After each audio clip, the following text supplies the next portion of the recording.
One of the most memorable Kellan Ward moments I was lucky enough to experience was on our trip to Lake Powell in Arizona the summer after senior year.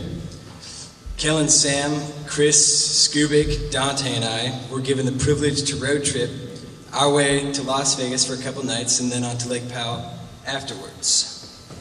The first night in Vegas, we found a nice Italian restaurant for us to please ourselves with food after the 10-hour drive from Sonoma. Upon sitting and receiving our menus, the bread was also delivered to the table. Along with the bread came an exotic blend of olive oil, vinegar, and other spices meant for dipping. I took the first taste, and quickly after, Sam honed in with his piece of bread and took the second. After simultaneously orgasming from the flavor, Sam and I looked at each other in amazement of this dip. Kellan then, looking me in the eyes, straightest face I've ever seen him, clearly expressed that it was his turn to try. What is that? Pass it over here, I want to try that. Give it to me. I knew immediately that if we gave it to him, it was over. When it came to eating, as you all know, Kellan would undergo this transformation into some mythical beast that was unstoppable with hunger. Knowing this, Sam and I quickly devised a plan to counter this delicious situation. You're not gonna like it, man. It's really spicy. We told him, trying not to lose face. Oh, screw that then, he responded. Kellan hated spicy food.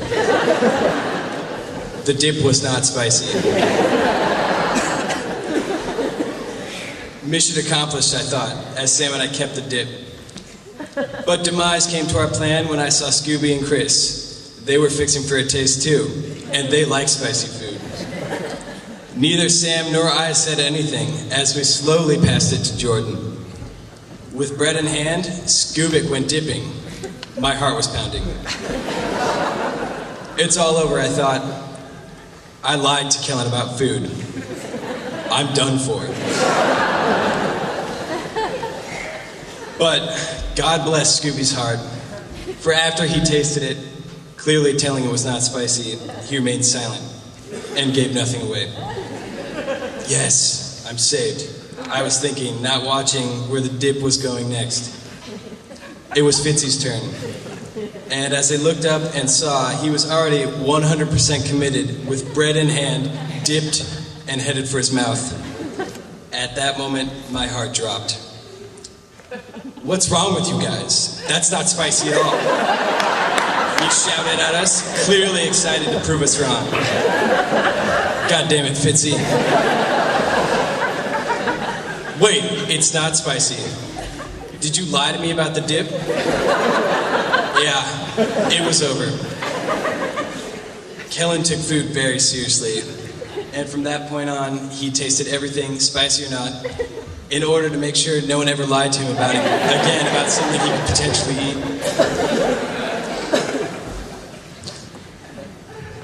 Life and death are synonymous.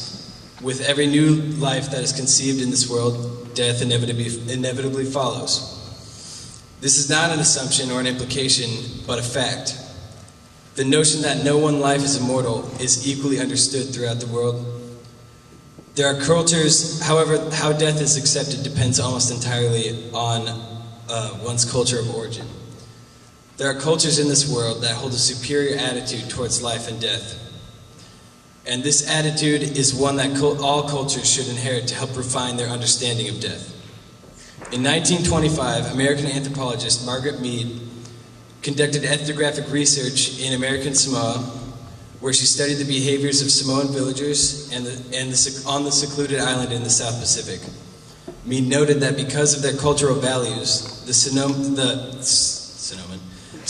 villagers would gain a profound sense of life, accordance with death, at a young age. The knowledge of the biology of life and death was overdeveloped in proportion to their knowledge of the organization of their society. They were in a position which would be paralleled in our culture if a child had seen birth and death before she was taught not to pass a knife blade first, or how to make change for a quarter. The intricacies of social life are a closed book to the child, and a correspondingly fascinating field of exploration in later life. While the facts of life and death are shorn of all mystery at an early age. That is Margaret Mead, Coming of Age in Samoa. Not only does Samoan culture have an extensive outlook on the regeneration of societies, but death is as much a part of their lives as life itself. Children in American Samoa are exposed to all elements of the life cycle and are taught that death is simply the convergence of one's life energy with that of Mother Nature. Unlike in American Samoa, our culture in the United States does not view this in the same light. We fear death. Here we are programmed at a young age to understand the dynamics of life through the freedom by which we live it. But when it comes to acceptance of death as a natural process in the life cycle, we are inferior to the Samoans. If we know that death will always be imminent, why must we fear it?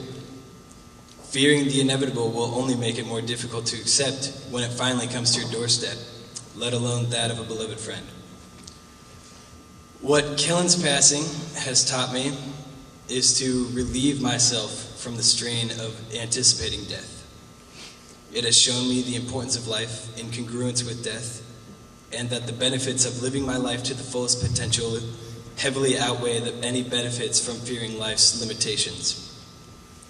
Yes, death may be scary, but the only reason we are frightened is because it is ingrained in our cultural genetic memory to do so. If there's anything to gain from this tragic loss, let it be this: live your life and fear death, but accept this fear. For this acceptance is a powerful motivator in accomplishing goals that would otherwise remain untouched. Thank you.